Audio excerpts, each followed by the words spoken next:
રાજુભાઈ છે એ મારા લગભગ 15 વર્ષના જૂના સાથી છે.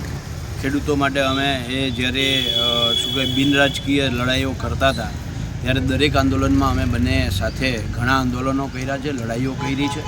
અને એ કયા પક્ષમાં છે કે કયા પક્ષમાં નથી એ મહત્ત્વનું નથી, પણ મિત્ર ભાવે જ્યારે કોઈ મિત્ર ખેડૂતો માટે લડી અને 108 દિવસ જેલ કાપીને આવ્યો હોય તો સ્વાભાવિક છે કે એને મળવા આવવું જોઈએ. માનવતાની રૂએ પણ મળવા આવવું જોઈએ. તો એના ભાગરૂપે હું આજે એને મળવા આવ્યો છું અને આવ્યા જ છીએ. અને આવા જૂના સાથી જો લડાયક પાછા ફરીથી સાથે આવતા હોય તો પાર્ટી તરફથી એમને પણ કહ્યું પણ છે કે આવો, સ્વાગત છે રાજુભાઈ તમારું.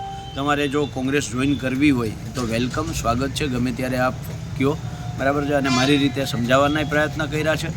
અને માની લો કે જો પોલિટિકલ પાર્ટી જોઈન ન કરવી હોય અને બિનરાજકીય રીતે ખેડૂત સંગઠન તરીકે એને કામ કરવું હોય તો એમાં પણ મેં એમને કહ્યું છે કે ગુજરાત કિસાન સંઘર્ષ સમિતિમાં ઓલરેડી અત્યારે 23 ખેડૂત સંગઠનો છે.